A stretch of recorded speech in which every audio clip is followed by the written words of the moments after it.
everyone. My name is Emily Hecht, and I am the Vice President of Creative for Awesomeness TV. I've been at Awesomeness since the very beginning, so I'm so excited to be here today. Welcome to the evolution of content. Thanks for being here today, and thanks to VidCon for having all of us. We have some really amazing guests today, so let's just get into it. First up, we have Kurt Hugo Schneider. Kurt is a music producer and filmmaker. He's directed tons of music videos for many prominent stars. Hi, Kurt. What's up? How's it going? Thanks so much for having me. Thanks for being here. Next up, we have DangMattSmith. Matt is known for his reaction videos, and he won the Best YouTube Comedian Shorty Award in 2018. Hey, Matt. Hey, what's up? What's up? I mean, you're embarrassing me with the award stuff. You know, it was one. It was just you one. have to brag. That's pretty cool. Just a little bit. Love it. Next up, we have the Merrell Twins, Vanessa and Veronica Merrell. These YouTube sensations started making videos in 2009 and moved to LA from Kansas City to pursue their dreams. Welcome. Yes. Hi, Thank guys. you. Hi, we're so happy to be here. Fun fact for everybody, Vanessa and Veronica share the same middle name, which I think is so fitting for you guys. I love that. We do share the same middle name. It's Joe. It's Joe. J-O. Vanessa Joe, Veronica Joe. It works perfectly. I love it. Well, thank you all so much for being here. Let's just get right into some questions. Sound good? Cool. All right. Okay, so I guess the first question that's on everyone's mind probably, how have you guys stayed creative during COVID and during these times? I would love to know. It's been hard for everyone, I'm sure. Let's start with you, Kurt. Well, because we've been stuck at home for so long now, I started just making music with a bunch of random objects around the house. I've made like a lot of TikToks playing songs on my washing machine, actually. And also my door lock. It kind of like makes pitches when you like tap the buttons. So I've been sort of like trying to like program like really elaborate door locks that like play tunes when you unlock the door. So yeah, definitely not going insane over here. You know? That's so creative though. I love that. What about you, Matt? You know what? For me, creativity, it starts with relatability. So a lot of my comedy, a lot of my videos come from stuff that actually happened to me in real life. Like just a few weeks ago, I have a confession. A few weeks ago, I went out to the gas station, went inside, paid for the gasoline, and then I left without pumping the gas. That's a skit right there, you know. So the creativity, a lot of it is just stuff that actually happens to me, and just try not to go insane, talking to myself a little bit, but nothing too crazy. We all are. That's okay. Vanessa and Veronica, how about you guys? I mean, just being honest, it has been kind of hard because it's sad times and it's kind of hard to be motivated when you're a little bit in the dumps. Well, in a lot of our skits that we do, we have to go out and buy props and stuff, or we go to a different location to film, and we haven't been able to do anything like that. So we've been kind of struggling with when it comes to like our skits like that. But kind of like what Matt was saying, like relatability is very important to making content. So we try to just do something that our audience is going to like and still enjoy, and even just being at home. So yeah, it's been difficult, but we're trying. We're doing it. Good. I love it. Matt, going back to what you were saying about relatability, and especially being a comedian right now, is that hard? I know like what the Merrells were saying, like it's dark, and so I wonder, is that affecting your comedy at all? How do you find the humor in that relatability? Yeah, you know what? A lot of it is just being transparent with everybody, because people, they're all going through something. I mean, with COVID, it's really hard, but letting them know that, hey, it's hard for me too, and kind of building that community where we can all come together and because not everybody can go out. We can't go out and like talk to our friends. So we're coming to all of our channels. They're coming to the Merrell Twins channels, Kurt's channel, my channel, and a lot of other creators' channels to feel safe and to know that they're not alone. So me just keeping that in mind, I kind of put a little pressure on myself to be creative. And I think of it as a challenge. And a lot of it you know, when I just, when people come to the channel and they're commenting, it motivates me to create more and to just be more open and let them know that, you know, if my day's not going all that great, I say, hey guys, you know, today's been a little bit tough, but you know what, we're going to get through it together. That's great. I think all of you do such a great job being so transparent and honest with your audience. And I think that's so obvious in your numbers when you look at it and see your loyal fans. So I think that's great. So since starting your channels, when did you see the biggest change or momentum in your channels? Like what brought you to the next level? Kurt, let's start with you again. Man, it was so long ago. I started my channel when I was in college. This was like 10 years back. I had a job working in a recording studio at the time. So I just had access to equipment that I could never afford. And I just started putting stuff on YouTube. It was about a year, I think, before anything like picked up, before I had any like big video. But then I would say, yeah, the first turning point for me was like a year after I started my channel when I had a video that got 1 million views. Just out of nowhere, which was like crazy to me. And that sort of allowed me to, you know, kind of justify making a living out of this crazy thing that we do, which is just kind of throwing stuff on the internet. So, you know, moved out to LA, started recording other singers. And that probably was, in terms of just my personal career, that was the biggest shift, just having, you know, putting something online and having someone other than my mom care about it, you know? But yeah, I mean, in terms of like the digital space, just stuff changing, not just like my personal channel, there's been obviously so many changes in just like this space and just content creation in general. Was the jump from moving to LA, was that a scary one for you? Yeah, for sure. I lived on the East Coast my whole life, but you know, when I moved out to LA, I actually moved out with 5 of my friends, and we got a place in West LA with like the 6 of us. It basically felt like some sort of like post-college dorm room sort of type of thing, where we all were just like in the common room, and you know, it was crazy. One guy was an actor, another guy was a cinematographer. Someone was trying to you know, write scores for movies. So we were all sort of like, I guess, on the grind or the hustle, whatever you want to call it. Just really trying to make it out here. That's really cool. You did it. So great job. You know, always trying, always feel like the struggle. So. Matt, what about you? What was the biggest change or momentum you saw when you first started your channel? You know what? I'm still waiting to see that momentum change. So, you know, no. You know what? I started to see the change in momentum when I stopped being afraid of what people thought of my content.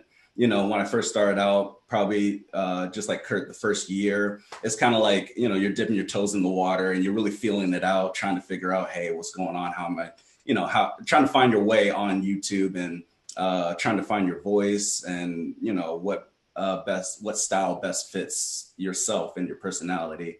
So, you know, after the first year, I just kind of started to let go and just kind of, you know, just ease into it. And then honestly, that's when I started to see people responding more positively. You know, a lot of the comments at first I'm sure everybody can attest to it, starts with a little bit of hate, and it can be deflating at times. But, you know, if you keep with anything in life, if you keep pressing forward and you keep moving forward, block out the haters, you know, you're going to see a brighter side to the hard times. That's great. Haters mean you made it. So good job. Vanessa and Veronica, how about you guys? What was the turning point for your channel? I think it's kind of interesting with our channel because we've never had a video that went like super, super viral, like overnight. All of our videos have just gradually, like throughout like the week or like throughout the times it's been live and on our channel, we'll get millions and millions of views later. So it's just like very interesting. There was never a moment where we were like, oh my gosh, we made it on YouTube. It's just always been a very steady incline with our growth and like the views on our videos. And we've always said that we're like the slow turtle in the race. There's like some creators that are like the rabbit that are just like boom, and then you're just like but and then you're like, okay, I just gotta remember that I'm the slow turtle in the race. And and what we're doing works for us, and our audience obviously likes our videos, and so we're just doing what we're doing. And I guess when we first like realized like this is our job, this is what we are focusing on, this is like our main thing, it was kind of maybe like 2 years, 3 years into consistently posting videos on YouTube. I still can't believe this is honestly same. Yeah. It doesn't feel like a job. It just feels like a super fun hobby that we do, that we just happen to like make a little bit of money from. So it's just really fun, and we feel so blessed to be in the positions we are in it. It's all thanks to our audience and our fans, and for all their love and support. So it's just been a really cool journey, and I wouldn't have it any different. I think when you guys are talking about the slow turtle, that's really funny. I've never heard that, but it really speaks to your capability to create content that's so evergreen, that just like the audience wants to watch it no matter what time it is, years from now. So I think that's such a great skill that you guys have. Thank you. So kudos. Thank you. Kurt, you touched on this a little bit, but you were one of the OG YouTubers creating and producing covers on YouTube. The music landscape on YouTube has changed, and just YouTube in general has changed so much. How have you managed to adapt over, it's been 10 years, right? Yeah, so that's forever. Think about it, it's like coming up on like 12, I think. So wow. I don't want to show my age too much, but yeah, how have I managed to adapt? I don't know. Stuff is always changing, not just on YouTube, but like everywhere. Like you want to make it anywhere. Like you have to be able to adapt to everything going on. So, on YouTube, like I'm still trying to figure it out. First of all, like I personally feel like I have no clue what I'm doing, and people just think that, we have a clue, or at least think maybe I have a clue. I don't. I think I've tried to adapt my content to be a little more longer form. When I first was starting on YouTube, I basically pretty much exclusively posted like music videos and stuff that I filmed with other artists. But there was like 3 to 4 minute content. So, and I still post a lot of that too. I've tried to adapt a bit more to, longer form here means like, I don't know, 10, 12 minutes or something, where the first, 8 minutes is you see me like throwing together the song and like laying down the piano and the bass and the guitar. And I also just record with a bunch of just literally random stuff that you wouldn't think of as instruments. But that first little bit of throwing that all together, and then the payoff is 3 to 4 minutes at the end. That's the music video. So, I don't know. I'm still trying to figure it out. So that's great. I don't want to pretend to be an expert. No, you're so right, though. It's all about being able to adapt in anything in life, just being able to really find the new cool thing. I think you're absolutely right. I guess one follow-up question to that, has there been a moment in those 12 years where there's just been, what's your biggest challenge been there, where you're just like, I don't know what to do next? I feel like, at least with me, and I feel like probably a lot of creators might feel the same way, you got like, over years, you got highs and lows, and there's times when you're like, I feel like I'm putting a lot of energy and effort and love into the content, but, maybe it's not getting the same number of views or comments or whatever that stuff got before. And then there's other times when I feel like, man, this video I made is kind of like, I'm just doing the same stuff I did a few years ago, and I don't even know if I'm doing it better now. And this one happened to go viral. So it's like, you can't predict the randomness of the internet. And I feel like, now I even lost what the question was. But you answered it. It was just about the challenges. Yeah, I feel like the biggest challenge is just like your challenge with yourself and creating, because the effort that you put in is totally not correlated a lot of times with what you get out of it. So I feel like for me, over 10, 12 years, whatever it's been, I just try to just make stuff that I like. And, hopefully it reacts with people and other people like it too. But you're going to have highs and you're going to have lows. And I just feel very fortunate and very blessed. So I just try to make things that I enjoy. That's great. With so many different platforms out there and more emerging every day, really, how do you tailor your content to each platform? Let's start with you, Veronica and Vanessa. Oh, okay. Well, let's say, like, you know, TikTok has been super popular, and we've made a couple TikToks here and there. But how we incorporate it into our content, you know, we've done lots of videos doing TikTok trends and stuff, and that's one way that we try to cross promote or just, you know, get on both platforms and stuff. Or we did a video where we tried to pretend to post as each other on our Instagrams and try to prank our audience. And so that's how we included our Instagram, you know, even with like questions we take from Twitter. We'll ask people on Twitter to send us questions and stuff. So we try to use like all of our social media platforms, and at the end of the day, it always goes back to YouTube. That's just the reality. Because YouTube is our number one main priority. We love YouTube. And as much as fun as TikTok is, it's not our main focus. But we do like to incorporate what's popular right now, what's going on, what our audience is into at the moment. It's really funny when we go on TikTok and we post a video, there's like comments that say, "Oh my gosh, you were my childhood." And it's just like, it's like, oh no. I'm like, am I old? I used to watch you all the time.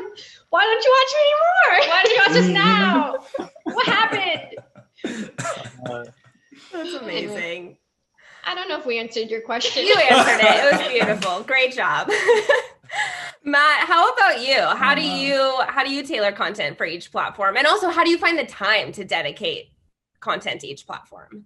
You know what, going back to what the Merrell Twins said, it is the worst when people say, "I used to watch you all the time." I'm like, well, come on, like, what about now? Like, you got all the time in the world now, right? You know, lockdown and everything. But honestly, like you said, there's so many different platforms out there. So, you know, for me, I focus the most. I'm at my best when I focus on a few, you know, so I try to pick it out where whichever platforms I enjoy the most, it's just so happens to be YouTube. I don't know, it just feels, it's a perfect fit for my personality and my style. TikTok has actually become, you know, pretty up there as well. And, you know, tailoring my content to each platform, it kind of goes, you know, YouTube, obviously the longer form content, so I could really, you know, kind of talk to people. I've got time to, you know, more so be myself, talk to people, and, you know, do like 10-minute, 20-minute videos if I want. TikTok, you know, I try to keep it like, you know, those 15 seconds, something super quick. It can be a lot of times on there, I'll do the pranks, you know, I like prank my girlfriend and, you know, prank my friends, something super, super quick and easy that people could just, you know, oh, that was funny, and then keep scrolling. And then, you know, with Instagram, I try to just do like the skits on there, you know, the relatable skits that we were talking about earlier. So, and then even Facebook, sometimes I'll just cut down the best moments from my YouTube videos and then just post those on Facebook. So, you know, you just got to choose what works best for you. And time management is probably like the hardest thing, one of the hardest things that I've had to, you know, really learn and figure out doing YouTube, because you got to figure out, all right, how much time do I spend, you know, writing, filming my YouTube videos? How much time do I spend, you know, working on other things, working on merch and stuff? I just came out with this little guy, you know, the dang dog right here. He is available, crowdmade.com/DangMattSmith. All right, anyway. I'm sorry, he just came out. I was working on him for a long time. So, you know, shameless plug. But anyway, yeah, you guys want to see him real quick? That's really cute. Okay, anyway. But hopefully that answered your question. I mean, that was great. Yeah. I think something that you do so well, and you all do so well, is you're so consistent with your brands across all of your different social media. It's really just an extension of your YouTube content, which I think is just so smart. Right. Kurt, how about you? How do you find the time? How do you tailor your content to each platform? Let's see. I mean, for me as a musician, a platform that has always been really important for me is Spotify as well. It's kind of less relevant to other creators, but Spotify is like makes up a large portion of streams, which is essentially the equivalent of views on YouTube. So, as far as like what does well on one platform, it's not necessarily going to do well on another. So, the stuff that works on TikTok, like might not work on YouTube and vice versa. Stuff that works and does well on Spotify, gets a ton of streams on Spotify. It might not do as well on YouTube. Like, every platform has its own sort of like metric or algorithm that sort of is driving growth. YouTube, it's like, well, do people want to click on this? Like TikTok, it's like, do people want to share this, and are people going to like what's the watch time like? On Spotify, it's more about listener duration. So how long can you get people to listen to your stuff? So, and it might seem like these are all somewhat related, but actually like they're pretty different. Like on YouTube, are people going to click on a video? That's actually a very different piece of content that's going to perform there than is going to perform on Spotify when you just want to get people to continue listening to your streams.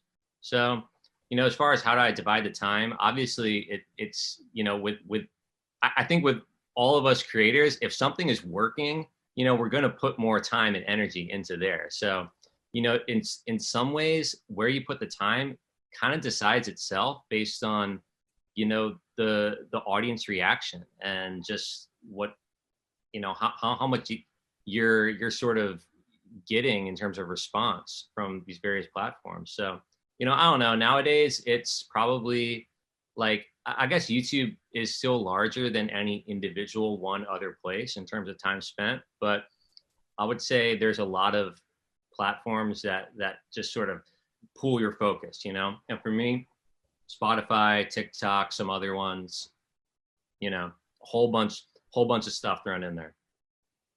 That makes a lot of sense. The Spotify one is, of course, such a no-brainer for what you do, but it's something I wouldn't have even thought of. So that's so interesting. Yeah. So when is the right time to reinvent yourself and your content? Like kind of going back to what we were talking about earlier of just the ever-changing landscape of YouTube and just digital in general. When is the right time to reinvent? And have there been times when you hit a wall and you don't know what content to create? Matt, let's start with you. Yeah, you know what? It's different for everybody, but for me, the best time to reinvent, it kind of starts here. You kind of feel it. You just know, you're like, all right, I've been doing the same type of videos for 3 years. Look at the time. Yeah, I think it's time to change it up just a little bit. Luckily having different platforms does help. So you're like able to do skits on one or do, reaction videos on another, vlogs on something else. But so something like YouTube, coming up with different content and when's the best time. Sometimes the best time is when the views aren't so high. Sometimes the best time is when the activity the engagement isn't as good. You read the comments and people, they'll kind of tell you, it's like, oh, hey, you should do this instead, or you should try this out. So staying very active and involved with your audience is super important. And, not just kind of, let me post a video and, not read, I don't always read the comments, but, just, let me post a video and then just, all right, go about my day and do, not look at how it's doing, staying heavy into the analytics. And, that was one thing that I never thought I'd be so into, but now I'm just like, okay, audience retention, click-through rate, what's it all looking like?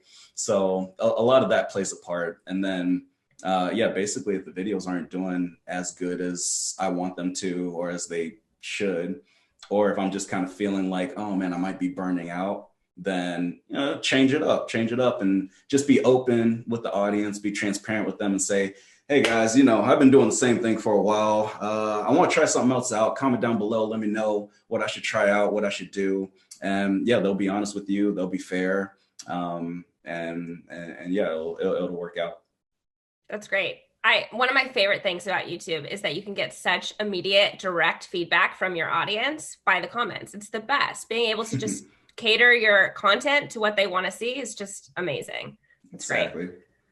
Vanessa and Veronica, how about you guys? when's the right time to reinvent yourself and your content? And then have there been times when you hit a wall and you don't know what to do next? Yeah. I think, well, kind of touching what Matt was saying about the audience does let you know what they're into and what they love seeing you do.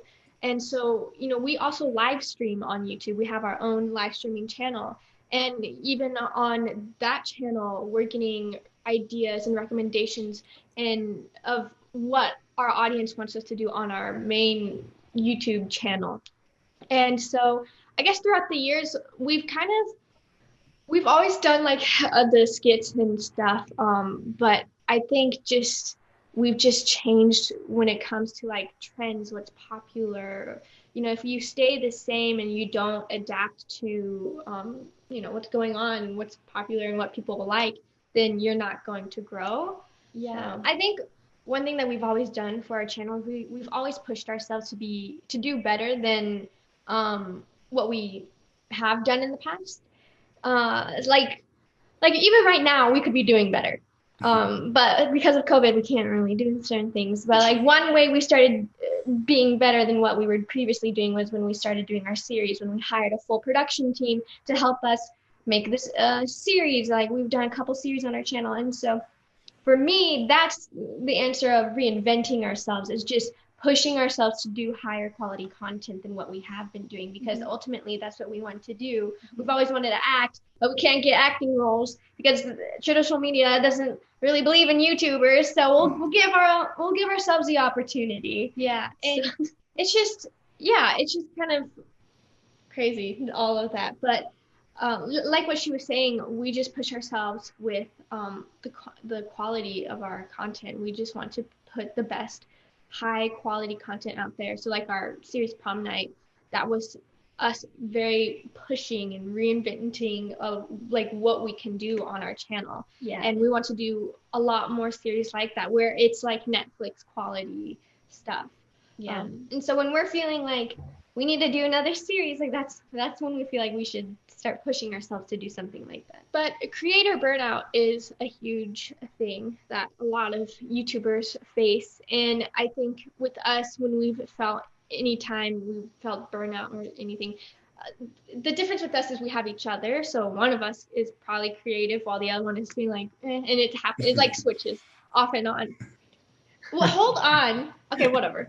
Anyways, so we've learned, and what we've learned from other YouTubers, other creators, is to get a team, have people help you. Don't put all the stress and hard work on yourself. Like if you can get someone to help you edit your videos, or someone to help you write your videos or give you ideas, even if it's just someone helping you make thumbnails, like there's so many parts that go into making a YouTube video and that people don't even realize. So, when you have help with that, it really does relieve a lot of stuff. And I think that's when we like made a really big change in our YouTube careers, is when we started to bring on more people that really helped us grow and get more creative. That's great. That makes a lot of sense. And I loved Prom Night. So keep it up. It's so great. Thank you. Kurt, how about you? I know you touched a little bit on this earlier when you were talking about your 12 years on YouTube, but do you have any more advice on creator burnout? I think is a big piece of that. And then, just reinventing yourself. Totally. I completely feel what Matt said about when you're just sitting around and you're like, I've been making this kind of video for 3 years, same kind of video. Because I felt that way a number of times over however many years, and a lot of times when I feel like I'm making the same video that I made 3 years ago, usually I'm making kind of a less inspired version of it too. So, for me, musically, it's sort of a mix of just trying to just do something that just doesn't sound like something I've done before, because I feel like it's so easy to try to just copy yourself. And the one person you're always allowed to rip off and copy is yourself. So, you had something that did well, was successful. It's so easy to just try to copy it. And eventually at a certain point, it doesn't work anymore. It just, so, at that point, it's like, you gotta just force yourself to try something you just haven't done before. So I don't know. It's tough. It's like it feels hard every time. I feel like forcing yourself to be creative, but at the same time, it's also the best job in the world. So, but I feel like, to me, that's kind of burnout, when you feel like you're doing the same thing over and over again, and maybe you're not getting the same, whatever. That's kind of what drives burnout for a lot of creators. So, I don't know, forcing yourself to try something new. And we have this awesome platform where you can just try whatever. And, a lot of times a lot of times people like it when you try something new too. So it's just, it's hard creatively, but I think, kind of got to do it. That's great. Forcing yourself to be creative is one of the hardest things. That's not something you can just like turn on whenever you want. It's like, has to come to you. Totally get that. Fun question from the audience for you guys. Where would you be right now if YouTube wasn't a thing, and why? Matt, let's start with you. I would be cleaning porta potties if YouTube was not a thing. And why? Because I used to do that as a child. Don't judge me. Don't judge me. Look, I had a friend in school who I guess like his dad had like a porta potty business. And like, people would pay to like, to rent out the porta potty. And he's like, hey, Matt, come work for me or work with me. The thing is, he never told me what he did. I was like, oh, yeah, what are we doing? Some construction? It's like, no, we're cleaning porta potty. So it was a little, yeah. But I mean, who knows where I would have been. I guess my dream at the time before starting YouTube was, hey, I want to do the acting thing. I want to get out there and kind of, be in the movies. I want to be in the movie with The Rock, Dwayne The Rock Johnson. That's why, he would look like the Hulk and I'd look like a celery stick. But it was a dream that I had. And then since YouTube came along, it just offered so much freedom to be creative, to be yourself, to work for yourself, and not really have to, report to anybody. You can just have that freedom to do whatever you want and see how it works. And like you were saying earlier, get that immediate response, whereas if you film, if you act in a movie, you got to wait till production wraps up, and then they got to edit the whole thing. And then you do like news, press, and all that. And then there's the premiere, and then you see how you did. So it's tough. It's tough on that side. But yeah, I just love the freedom of social media. And I feel like I probably eventually would have ended up doing maybe more acting roles and going that traditional route. Great. Vanessa and Veronica, how about you guys? Well, what's crazy is we started acting when we were young. We were like in sixth or fifth grade when we booked our first gig. So for us, it's kind of hard to imagine like what we would be doing because we were doing it at such a young age. But I do have an answer, because we didn't know that, we were booking stuff in Kansas City, Missouri, but we moved out to LA when we were 16. So during that time frame, it was a big life decision. Like, do we want to stay here the rest of our lives, always wondering what could have been, or should we just leave and go and just take the leap of faith? And my backup plan, if acting didn't work out, was to become a meteorologist, because for some reason I was really good at weather when we did that subject in middle school. So I was like, it's on TV still. I'll get to point to things. There's a cold front coming from the west. Like, could you see it? I could see it, but that was definitely my backup job for sure. Yeah. Something I would have studied in college. Yeah, when I was a freshman in high school, I was focusing on broadcast journalism. I wanted to be a news anchor, and my freshman year of high school, my dream was to go to USC, study broadcast journalism, become a news anchor, and I think that's where I was headed. So that's probably what I would have been doing. We probably would be like what Matt said, just somewhere in the industry, just not on YouTube, obviously, if YouTube didn't exist. So yeah, I think we'd both end up somehow in the broadcast journalism world. Mm-hmm. Great. I love that. Kurt, how about you? Oh man, I'd probably be doing something that's going to sound really boring. I mean, I got my degree in mathematics, and I really enjoy computer science. Like, I actually do genuinely love that stuff. But to most people, that sounds like so boring. So I don't know. I'd probably be like some analyst somewhere, looking at a bunch of numbers. Honestly, I'd probably be doing that. So this is better for sure. I love that, though. That's such a fun fact. That's great. Vanessa and Veronica, so you recently produced a scripted 4-part series on your YouTube channel, Prom Night, which you were talking about a little bit before. Are you looking to do more scripted series on your channel? Are we looking at a sequel for that? Where are you guys' heads at? Yeah, the answer is yes to both. Great. Well, we would like to do season 2 and stuff, but we also love coming up with new ideas and producing just different storylines. Well, and right now, obviously, it's tough. It's very tough. And Prom Night was not just us and our dad filming. It was us, our dad directing. We had a videographer. We had 2 people using cameras. We had a first AD, which is first assistant director. We had a second assistant director. We had a sound guy, PAs. We had lighting. We had makeup. We had wardrobe. We had everything. Like, it was like a full-on set, like what you would see for a movie or a TV show. And obviously we would love to do more of that in the future, but we can't do that right now because of coronavirus. So we do have some ideas that are a longer form series for our channel, another series that it's in the works right now that we're going to do that follow COVID guidelines, which is just going to be us 3 again, like how our normal videos are, where I'm going to be holding the boom mic and then my dad's filming and then she's doing the prom, like, say it again. But we'll rent a better camera for it so it'll look better. Yeah. But yeah, we definitely have a lot more ideas that we want to do for the future. And we have even, movie ideas, show ideas that we want to take to Netflix, take to like Hulu or all those big platforms. But at the end of the day, we love YouTube. So YouTube's our main thing. But going back to pushing ourselves, during COVID and all the regulations and stuff and not being able to film, like Hollywood's shut down.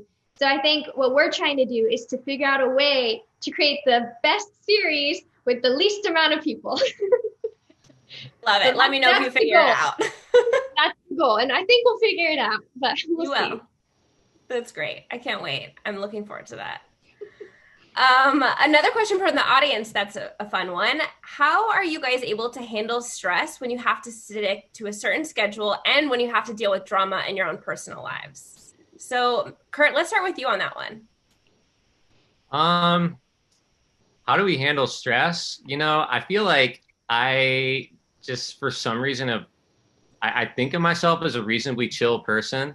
So, most of my day I just kind of spend sitting here, we're just working and whatever. I feel like, if I'm stressed out, I just go take a walk around the block, I just do something and just get my mind off of it. Just something that's totally not related to YouTube or working, I'll solve a little Sudoku, I mean, really that stuff kind of de-stresses me. I feel like we all have those little things that kind of just work for us, take our mind off of the work that we're doing. But yeah, I don't know. That's it for me. I take a bath, solve a Sudoku, walk around the block. I don't know, something like that. That's great. No, that's great advice. I love that. It's so true. You just have to get out of your own mind, basically. Yeah, stop thinking about this 24/7. It's not everything in the world. Yeah, absolutely. Matt, how about you? You know what really helps me de-stress is cleaning porta potties. No, I'm kidding. No, that. What honestly really helps me de-stress is, I'm actually a musician as well. I play piano, drums, guitar. So I don't showcase it as much on my videos. I do sometimes on Instagram, but a lot of times just me playing music. And maybe it is because I don't do that as my main thing for my YouTube videos. It's something separate that I do. I play some sports, believe it or not. I play a little basketball and just kind of going not staying in front of the computer the whole time, I think is good. Just kind of, as Kurt was saying, stepping away, walking around the block, kind of doing whatever you have to do to ease your mind. Some people meditate, some people just sleep, some people eat, to kind of de-stress, and that's cool. That's, each person's different. So the best thing to do is just find out what works for you. Even, for me, I guess, recently just scrolling on TikTok kind of helps me de-stress. Watching other people's content and laughing at stuff that they've done really helps me a lot. So definitely, music, sports, watching other people's videos, it really helps put me at ease. And if anything, it motivates me to produce more content, because I'm like, oh man, if I'm enjoying their content and people, it kind of hits you, realize, oh man, people are enjoying my content. Let me produce more for them so that they have something to help de-stress them. So it's, it's the circle of life. I love that. That's so true. You're like the escapism for your audience. That's so accurate. Right. Vanessa and Veronica, how about you guys? How do you handle stress? So I sleep. Good advice. The question she said they said something about drama, stress, and work. Yeah, that happens. And so I guess what we do is, what's the biggest priority? And at the end of the day, it's yourself. When it comes to drama, always take the high road. Don't stoop down to people's level. And if they're causing you stress, maybe rethink those relationships, or think about what you did, or think about the situation. If you're not in the wrong, then you need to realize that you shouldn't be stressing out, because you did nothing wrong and that person's just being dumb. And then when it comes to stress, that's because of all the things that are happening. So you literally have to prioritize what's important in your life. And, taking time for yourself is the biggest priority, in my opinion. Because at the end of the day, YouTube is a 24/7 job. Like, social media is just 24/7. You don't escape it. You can't escape it. It's always there. Even if, you're scrolling through TikTok, even if you're just scrolling, watching, like, you're participating with social media. And, even when I'm relaxing, because I do the same as Matt, I will relax by watching TikToks, and I laugh at TikToks too. But I'm still working, because I'm like, oh, that could be a fun video idea, like, if we do that. So it's just like, it's never ending. And so for me, when I do actually want to just stress or like relieve my stress, I do sleep. I take a nap, and I rarely have time to take a nap. So I try my best to get a lot of rest, because the way my body works and how her body works too is, if we overwork ourselves, we get sick. Our bodies force us to rest by getting sick. And so that's happening to me recently, and I'm all like, oh my gosh, coronavirus. But no, it's just me, my body saying, you need to rest. So that's just what we do. We just have to just kind of chill out and do nothing. It's scientifically proven that a 15-minute nap does wonders to the brain. Just saying. Totally. It's a refresh. It's great advice. I think you're absolutely right.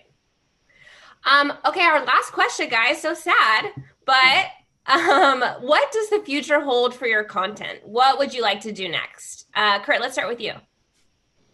Always trying to work with more and more talented people. I feel so lucky that because of this platform, I get to work with like a ton of incredibly talented singers and just artists. And, always trying to, work with crazy people on crazy ideas. As far as platform stuff, outside of YouTube, there's always putting stuff on the Spotify's of the world. I'm probably going to keep doing some very stupid things on TikTok around my house with my washing machine and door lock. So, probably a lot of silliness lies ahead as well.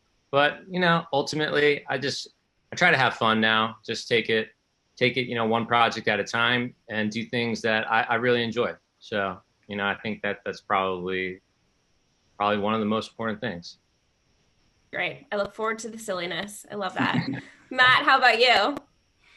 You know what? In the future, for me, it's going to be the constant evolution of content. You guys see what I did there with the title of this panel. But yeah, no, seriously, it's going to be, constant evolution. So before, kind of now, a lot of my YouTube content is reaction videos. And then that might evolve, more into some skits, more relatable stuff that I was doing on Instagram. Might take that, make it more long form for YouTube and see how that works. And yeah, definitely just trying different things out. As the Merrell Twins said before, Hollywood shut down. So eventually when things kind of open back up, hopefully more acting roles, more, a little bit of the traditional side, try to mix that in there. And of course, can't forget more of these guys. Yeah, more of these guys. So, maybe we'll build him a family, get like, four more, got to collect them all. And then, we're going to see. We're going to see. So, definitely just diversifying and kind of trying out more outlets than just content creation. We all have a brand and we want to build that to something that's not just, oh, they're just a YouTuber or they just do social media, but, want to turn it into a legitimate business. Oh, hey, got my own office, got my own production studio, got my own this, got my own that, and just expanding. And then, eventually you get taken even more seriously with high level executives, with high level casting directors, producers, directors, etc. So for me, just constantly expanding and eventually taking over the world. I love it. Excited to watch you do it. Yeah. Vanessa and Veronica, how about you guys? We are trying to do a series. Yeah, that's it. Ours is very similar to Matt's. We just want to produce higher quality content on our channel and do more series. We want to, when Hollywood opens back up, we want to go on auditions again. We want to be in movies. We want to star in shows. I think, I think our biggest goal is to, with our production company, sell movies, sell TV shows, produce shows, star in them. That would be super cool to be like Tina Fey, who like writes her own movies, produces her own movies, and stars in them. Yeah. That's always been our goals and our dreams, and so I think that's where we would hope to be in the future. Yeah, I think for us, we have these big dreams and goals, but we got to remember that, we're the slow turtles and, baby steps, just baby steps towards your goals. And we're going to get there eventually. Mm-hmm. That's great. I love that. You guys will kill it. It'll be great. Does anyone have any final thoughts before we wrap up? Any last things to say to everyone watching? Thanks for watching. Yeah. Stay safe. Please wear a mask if you go outside. Yeah, everybody, please stay positive, stay strong out there. I mean, we're all going through it, but if we stick together and just know that eventually things are going to slowly get back to normal, we can make it through. Do whatever you need to do to kind of de-stress, relax, take those 15-minute power naps, and guys, we're going to make it through. It's going to be good. Don't take everything so seriously. Be one thing I would say. I just personally just also want to say a huge thanks to anyone who watches, our stuff. Just thank you. Yeah. Thank you guys. Thank you everybody. Thank you guys so much for being here. This was so fun to talk to you. You guys are all amazing. I'm so honored to be here. So thank you so much for talking with me. Thank you. Thank you. Of course.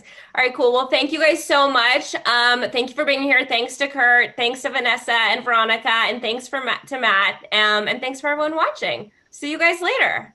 Awesome. See you guys. Bye. Bye.